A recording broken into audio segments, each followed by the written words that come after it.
America ಮಿತ್ರ ರಾಷ್ಟ್ರಗಳ ಮೇಲೆ ಕೆರಳಿದ Iran Oman ಮೇಲೆ ಮೊದಲ ಬಾರಿಗೆ ಇರಾನ್ ಅಟ್ಯಾಕ್ ಮಾಡಿತು. ಅಮೆರಿಕ ಮಿತ್ರ ರಾಷ್ಟ್ರಗಳ ಮೇಲೆ ಕೆರಳಿದ ಇರಾನ್ ಒಮಾನ್ ಮೇಲೆ ಮೊದಲ ಬಾರಿಗೆ ಇರಾನ್ ಅಟ್ಯಾಕ್. ದುಖ್ಮಾ ಬಂದರ್ ಮೇಲೆ ಇರಾನ್ ಡ್ರೋನ್ಗಳ ದಾಳಿ ನಡೆದಿದೆ. ಒಮಾನ್ ಜೊತೆ ಸ್ನೇಹ ಸಂಬಂಧದಲ್ಲಿದ್ದ ಇರಾನ್ ಅಮೆರಿಕ ಹಸ್ತಕ್ಷೇಪ ಹಿನ್ನೆಲೆ ಇರಾನ್ನಿಂದ ಅಟ್ಯಾಕ್ ಆಗಿರುವಂತದ್ದು.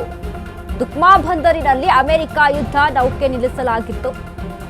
ತೈಲ ಟ್ಯಾಂಕರ್ ಮೇಲೆ ದಾಳಿ ನಡೆಸಿರುವಂತಹ ಇರಾನ್ ಅಟ್ಯಾಕ್ನಲ್ಲಿ 4ಕ್ಕೂ ಹೆಚ್ಚು ಜನರಿಗೆ ಗಾಯಗೊಂಡಿದ್ದಾರೆ. Qatar, Kuwait, Bahrain, Dubai, Saudi Arabia 6 ರಾಷ್ಟ್ರಗಳ ಬಳಿಕ ಇದೀಗ ಒಮಾನ್ ಮೇಲೆ ಅಟ್ಯಾಕ್ ಅನ್ನ ಮಾಡಿದೆ ಇರಾನ್. ಕ್ಷಣಕ್ಕೂ ದಾಳಿ ತೀವ್ರಗೊಳಿಸ್ತಾ ಇರುವಂತಹ ಇರಾನ್ ಅಮೆರಿಕ ಮಿತ್ರ ರಾಷ್ಟ್ರಗಳ ಮೇಲೆ ಕೆರಳಿದ ಇರಾನ್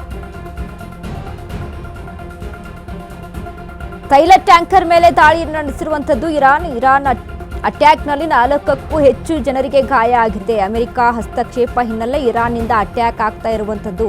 ದುಖ್ಮಾ ಬಂದರಿನಲ್ಲಿ ಅಮೆರಿಕ ಯುದ್ಧ ನೌಕೆ ನಿಲ್ಲಿಸಲಾಗಿತ್ತು. ಒಮಾನ್ ಜೊತೆ ಸ್ನೇಹ ಸಂಬಂಧದಲ್ಲಿದ್ದಂತ ಇರಾನ್, ಆದರೆ ಅಲ್ಲಿನ ದುಖ್ಮಾ ಬಂದರಿನಲ್ಲಿ ಅಮೆರಿಕ ಯುದ್ಧ ನೌಕೆಯನ್ನ ನಿಲ್ಲಿಸಲಾಗಿತ್ತು. ಸೊ ಹೀಗಾಗಿ ತೈಲ ಟ್ಯಾಂಕರ್ ಮೇಲೆ ದಾಳಿಯನ್ನು ನಡೆಸಿರುವಂತದ್ದು Iran. Qatar, Kuwait, Bahrain, Dubai, Saudi Arabia 6 ರಾಷ್ಟ್ರಗಳ ಬಳಿಕ ಇದೀಗ ಒಮಾನ್ ಮೇಲೆ ಅಟ್ಯಾಕ್ ಅನ್ನ ಮಾಡಿದೆ. ಕ್ಷಣಕ್ಕೂ ಕೂಡ ದಾಳಿ ಹೆಚ್ಚಾಗ್ತಾ ಇರುವಂತದ್ದು.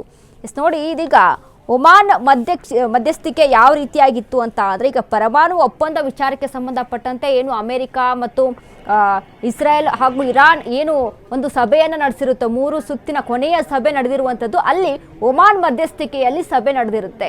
ಸೊ ಅಂತ ಸಂದರ್ಭದಲ್ಲಿ ವಿದೇಶಾಂಗ ಸಚಿವರು, ರಾಜತಾಂತ್ರಿಕ ಸಲಹೆಗಾರರಾದಂಥ ಪೀಟರ್ ಸಹಿತ ಇವರ ಒಂದು ಮಧ್ಯಸ್ಥಿಕೆಯನ್ನು ವಹಿಸಿರ್ತಾರೆ.